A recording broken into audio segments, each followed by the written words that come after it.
எனக்கும் அவருக்கும் ஒரே ஜிம் ட்ரெயினர் தான். அவரோட ஒர்க் அவுட் வீடியோ ஒன்று பார்த்தேன். நான் டம்மன் ஒர்க் அவுட் பண்ணி டம்பிள்ஸை தூக்கி போட்டு போனார். அதை எடுத்து நான் என் ட்ரெயினருக்கு அமிச்சேன். இவர் இப்படி பண்ணுறாருன்றதுனாலே நீ என்ன ஒர்க் அவுட் பண்ண சொல்லி டார்ச்சர் பண்ணாத, அவரு தான் அப்படி பண்ணுவார், நான் அப்படி பண்ண மாட்டேன் அப்படின்றத சொல்லுவேன். நான் உங்களுடைய உழைப்பு தெரியும்னு. அவரோட வளர்ச்சி சூப்பராக போயிட்டு இருக்குமா அமரன் பார்த்தேன். It was wonderful. Keep going. இன்னைக்கு ரொம்ப சிறப்பான ஒரு நாள். 25 years of Bala sir and Vanangaan. Bala sir எல்லாரும் நான் எனக்கு தெரிஞ்சு தேது வரும்பொழுது எனக்கு ஒரு 14 வயசு இருக்கும்னு நினைக்கிறேன்.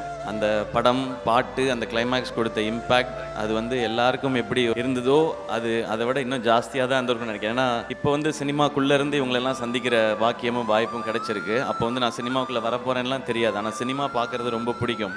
அது மாதிரி பாலா சாரோட படங்கள் எல்லாம் தேட்டரில் பார்த்ததெல்லாம் இன்னைக்கு நான் ஞாபகப்படுத்திக்கிட்டேன். இப்போ கூட அமரன் தீபாவளிக்கு ரிலீஸ் ஆகுதுன்னு போது இது ஒரு சேட் எண்டிங் இருக்கே, இது தீபாவளிக்கு வரும்பொழுது கரெக்டாக இருக்குமா அப்படின்னு கேட்ட நான் சிலர்கிட்டலாம் சொன்னது பிதா மகன் தீபாவளிக்கு தான் வந்துச்சு, படம் பெரிய ஹிட் ஆச்சு அப்படின்றது தான் நான் ஃபஸ்ட்டு சொன்னது. ஸோ இங்கே அந்த மாதிரி நிறைய மித்து இருக்குது. இப்படி இருந்தால் அது ஒர்க் ஆகாது. அந்த மாதிரி நிறைய மித்தை உடைச்சது பாலா சாருடைய படங்கள். பாலா சார் மாதிரி இங்கே இருக்கிற பெரிய ஜாம்பவான்கள் எல்லாம். நான் கடவுள் படம் பார்த்துட்டு அது கொடுத்த மிரட்சி இன்னும் பெருசு.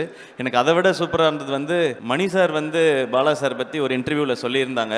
நான் அந்த படத்தை பார்த்துட்டு வியந்து போயிட்டேன் அப்படின்னு சொல்லி. ஸோ மணி சார் மாதிரி ஒருத்தர் அவருடைய ஒர்க்கை பார்த்து மிரண்டு போகிறாங்கன்னா நான் ஒரு சாதாரண ஒரு ரசிகன். நான் அப்போ எனக்கு அந்த இம்பாக்ட் எப்படி இருக்குன்றத சொல்ல முடியும். ஸோ இந்த நிகழ்வில் பாலா சாரோடைய இந்த 25 ஆண்டு காலம் இந்த பயணம், அவர் தமிழ் சினிமாவில் செய்த அச்சீவ்மெண்ட்ஸ், அதை செலிப்ரேட் பண்ணுற ஒரு ஈவெண்ட்டில் நானும் இருக்கிறது எனக்கு ரொம்ப சந்தோஷம், பெருமை. நான் சாரை அவனிவன் அப்போ நான் தான் ஹோஸ்ட் பண்ணேன். நான் சார் விஜய் டிவியில் ஒரு இன்டர்வியூக்காக வந்திருந்தாங்க. நான் ரொம்ப பயந்து தான் அதை ஹோஸ்ட் பண்ணேன். அந்த வீடியோ எடுத்து இப்போ பார்த்தீங்கன்னா கூட, சார் எப்படி சார் கேள்விலாம் என்ன மாதிரி சார் கேட்கணும் அப்படின்னு கேட்கும்போது, அது நீங்கள் கேளுங்க, கேட்குறத பொறுத்து அப்படின்னாரு. ஸோ எனக்கு ஒரு ஹெட் மாஸ்டர்கிட்ட கூட நான் அவ்வளோ பயந்தது கிடையாது. அந்த மாதிரி பயந்து தான் அந்த இன்டர்வியூ பண்ணேன். பட் அப்படி இல்லை, ரொம்ப கேஷுவலாக ஜாலியாக பேசிகிட்டு இருந்தாங்க. அவரோட வளர்ச்சி சூப்பராக போயிட்டு இருக்குமா அமரன் பார்த்தேன். It was wonderful. Keep going.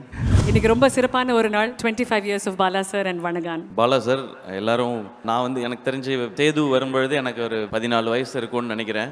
அந்த படம், பாட்டு, அந்த கிளைமேக்ஸ் கொடுத்த இம்பேக்ட் அது எல்லாருக்கும் எப்படி இருந்ததோ அதை விட இன்னும் ஜாஸ்தியாக தான் இருந்திருக்கும்னு நினைக்கிறேன். ஏன்னா இப்போ சினிமாக்குள்ளே இருந்து இவங்களெல்லாம் சந்திக்கிற பாக்கியமும் வாய்ப்பும் கிடைச்சிருக்கு. அப்போ நான் சினிமாவுக்குள்ளே வரப்போறேன்லாம் தெரியாது. ஆனால் சினிமா பார்க்குறது ரொம்ப பிடிக்கும். அது மாதிரி பாலா சாரோட படங்கள் எல்லாம் தேட்டரில் பார்த்ததெல்லாம் இன்னைக்கு நான் ஞாபகப்படுத்திக்கிட்டேன். இப்போ கூட அமரன் தீபாவளிக்கு ரிலீஸ் ஆகுதுன்னு போது இது ஒரு சேட் எண்டிங் இருக்கே, இது தீபாவளிக்கு வரும்பொழுது கரெக்டாக இருக்குமா அப்படின்னு கேட்ட நான் சிலர்கிட்டலாம் சொன்னது பிதா மகன் தீபாவளிக்கு தான் வந்துச்சு, படம் பெரிய ஹிட் ஆச்சு அப்படின்றது தான் நான் ஃபஸ்ட்டு சொன்னது. ஸோ